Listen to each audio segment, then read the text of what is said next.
Welcome all. Today we are going to discuss about the Gauss elimination method. Today we will see the flowchart of the Gauss elimination method.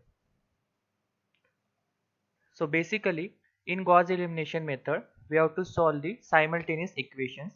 Suppose the first equation is a11x plus a12y plus a13z is equal to d1, where a11 is the position in the matrix, a12 is also the position, as well as a13 is the also position in the matrix. So the first one represent first row, second element represent the first column. So in this case first row second column, in this case first row third column.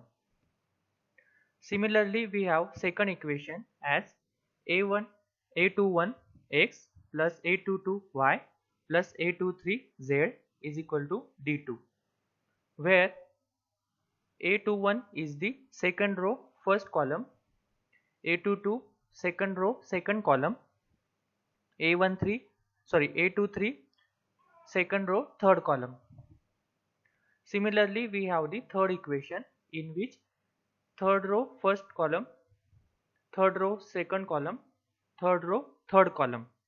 In this way we have to solve these simultaneous equations to find the value of x, y and z.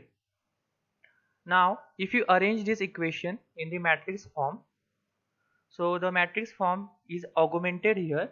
So in this case we can say the a11 is the first element of the matrix, a12 second, a13 third. In this way we have total 9 elements in the first A matrix. This is A matrix and this is D matrix. In D matrix we have D1, D2 and D3.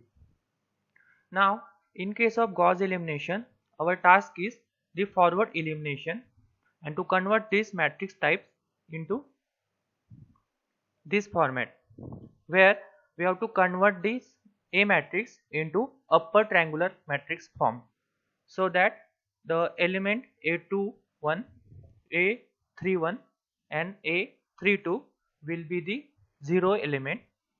Accordingly we have to changes the element from a11 to the new a11. These both elements are different.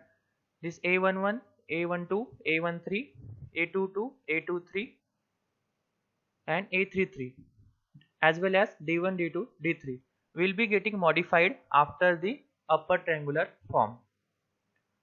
From this matrix we can directly calculate the value of z as d3 upon a33. From the respective value of z we can solve this equation to calculate the value of y. Once we get the value of y and z, we can calculate the value of x. In this way we can do the backward substitution in this case. So the flowchart starts with start, then we define the A matrix and D matrix, which I have shown previously. After that we find the value of n by using the function length d. Length of d means, in our case our length of d is the 3 number of elements in the D matrix. Then we use the connector A.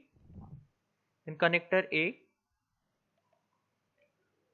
now we convert the matrix into the upper triangular form. For that purpose the I stands for the row operations and K stands for the column transition. We have to do the changes in the rows including the elements in the column. So that's why two loops are executing here. So the F is multiplication factor by which we can convert the A21 element to the 0. For the upper triangular matrix form we require these formulas. So for the first case let us take example. For the first case I is equal to 1 and K is equal to 2, because K is starting from I plus 1. So that's why K is starting from 2 to n. So the value of I is 1, value of K is 2. Now put the respective value here. we will get the multiplication factor. Multiplication factor we will get as A21 upon A11. Similarly, to get the A21 element as a 0, we have to do this calculation. A21 is equal to A21 minus F, which I have calculated previously, into A11. So in this way we can get the first A21 as a 0 by using this multiplication factor. Similar operations are performed in the D matrix also. If you execute this loop continuously, then we will get the upper triangular form. In next case, for I is equal to 2 and for k is equal to 3, we will get the changes in the third row. From the third row changes, we can convert A31 and A32 elements as a 0.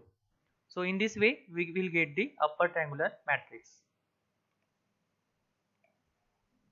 Now connector B to the connector B. Here we define the solution as a zeros of n, 1. Here we have 3 solutions x, y, z. So in this case we will consider solution as x1, x2 and x3. So as it is the column matrix, so that's why here 3 elements having 1 column. So for backward substitution we use this formula. For I is equal to, in our case n is equal to 3. So for I is equal to 3 we have to do backward substitution. Hence we will get first x3 value here, then x2 value and afterwards x1 value.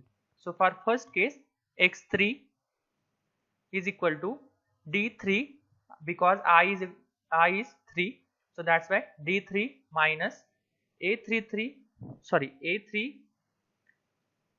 s2n into x3 plus 1 s2n upon a33. So in this case we will get the augmented matrix. So that's why the formula is d3 minus a of 3 4 s2n into x 4 s2n. So this is the I plus 1, that is the last element of the D matrix. So afterwards we will get the value of x3, then x2 and then x1. Once we get the all values of x1, x2 and x3, we will print that answers in the form of x, and afterwards we stop the program. So this is the Gauss elimination method. Thank you.